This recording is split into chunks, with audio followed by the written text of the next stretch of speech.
Welcome to my favorite meme. Today we're gonna do double integral battles and they look really similar. And the first one is the integral of tangent of x squared, and the second one is the integral of tangent square x. And only one of them is not doable, and only one integrals can be integrated.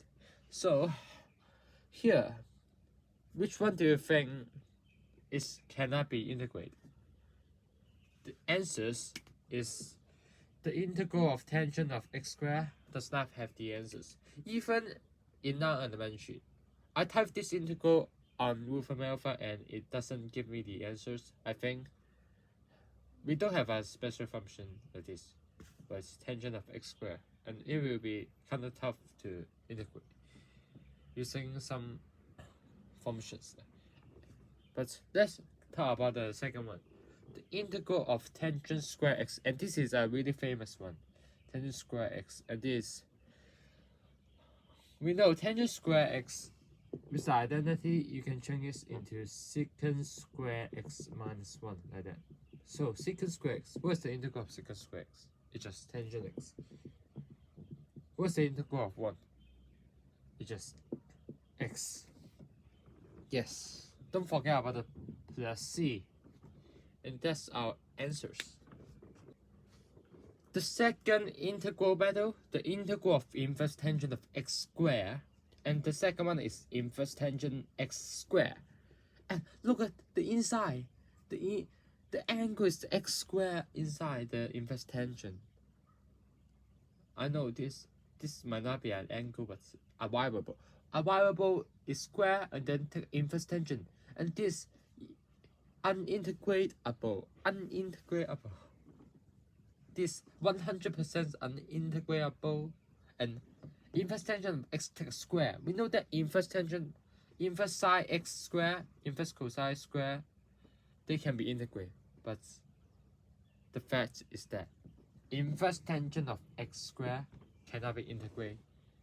I type this integral on Wolfram Alpha if it gives me the parallelism in the answer. So it actually have some function, but it's not elementary. So today we are gonna do this integral, the inverse tangent of x squared. And how can this integral even possible? Inverse tangent of x squared. But the fact is that inverse sine of x squared, inverse cosine of x squared, they cannot be integrated. And that's why integral is kind of weird sometimes. Inverse sine cannot be integrated this time. Inverse sine of x squared, and so as inverse cosecant, inverse secant, and also inverse cotangent of x squared, they cannot be integrated. The only one that is acceptable is this. So how can we do this though? You see the inverse tangent of something. When you differentiate it, you get 1 over 1 plus something square, and then multiply by the derivative of inside, right? So that will be very, very good. So why don't we just use our integration by part, put a d and I here. We're gonna differentiate inverse tangent of x squared and then integrate 1. Integrate 1, you get 1 x, x. This first you get 1 over 1 plus x squared and the square, right? And then multiply with the derivative of inside is just 2x. So this is the first part of the answers. This part, x times inverse tangent of x squared, and the minus x times x is just x squared, and then put a 2 here, and then I'm going to write as x power of 4 minus 1 this plus 1, x power of 4 plus 1 like that. The order doesn't matter. The order doesn't really matter like that. So does this integral looks familiar? Yes. But we use our sub to integrate in square root of tangent x. You can check my previous video we need to do our integral like this: 2x squared over x power 4 plus 1. But don't worry, I will do this integral on this video. Since the power is too high and x power 4 plus 1 is, I think this cannot be factorable. But if this can be factorable, it will be very hard. I mean, so the power is, since the power is too high, let me just divide by x squared on both sides. So you just get, this is just 2 over x squared plus 1 over x squared. I'm going to factor this as 1 over x and then square this. And here's the deal. I'm going to complete the square here. And x squared plus 1 over x squared. We want something like 2ab, right? So this is just 2 times x times 1 over x like that. But don't forget to subtract the inside. So x and x, they are cancelled. It tells us to subtract 2. So you just get the original back. So over this, when you factor this, you just get x plus 1 over x squared minus 2. But we add first and add 2 first and then subtract 2. So why don't we subtract 2 and add 2? They are the same, right? The answers, so this x minus 1 over x squared and then plus 2, they are the same. Since you know that they have the same answers, right? This is equal to this. So we can split to 2 fractions, 2 integrals. The denominator are the same. The answers like that, plus 2 and then take a square and then dx. How can we continue though? And here is still the derivative of x plus 1 over x is equal to, the derivative of x is just 1. The derivative of 1 over x is negative 1 over x squared. Like that. And what about the derivative of x minus 1 over x? Pretty much just get 1 and then, because in front we have a negative, so over you just get positive 1 over x squared. Since we know that the derivative of x plus 1 over x is this, so why don't we put it on the top? Put it on the top so we can use our u sub later. It should be 1 over x squared like that. And then on the top, it's just 1 plus 1 over x squared. The derivative of this, you get that. So we can use our u sub. The good thing is that negative 1 over x squared and positive 1 over x squared, they cancel each other out. And then 1 plus 1 is just 2.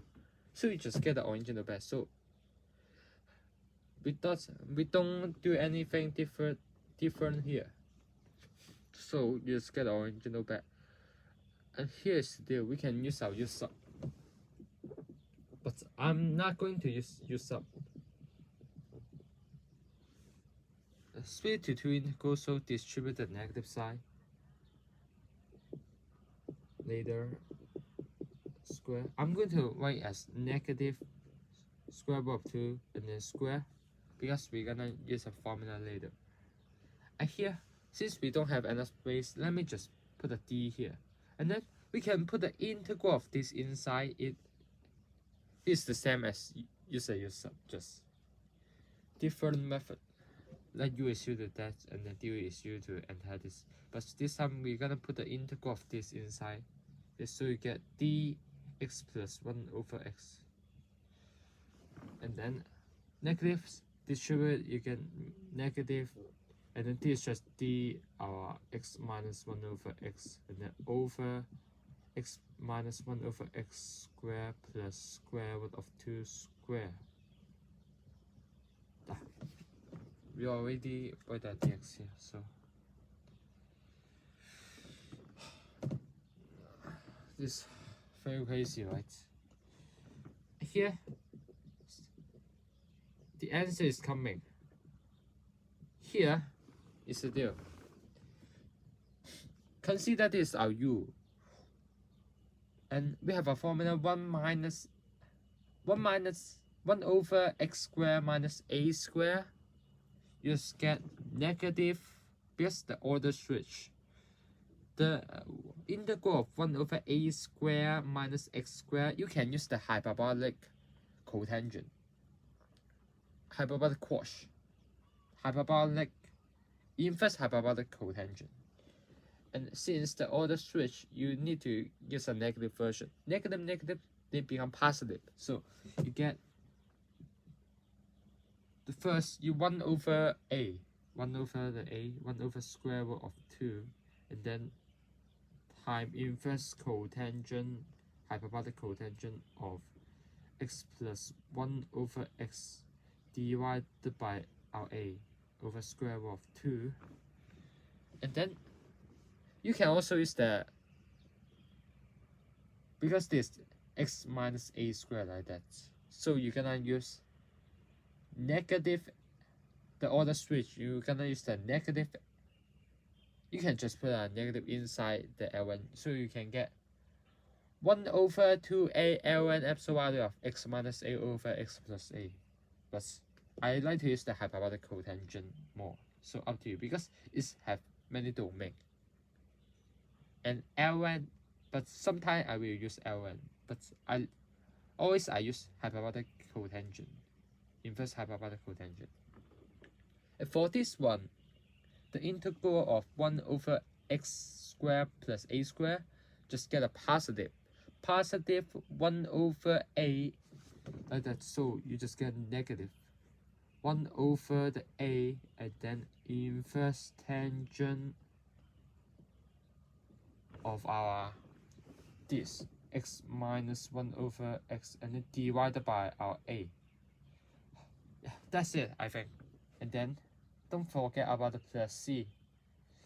And that's our answers of the integral of inverse tangent of x squared. And this is really crazy, right?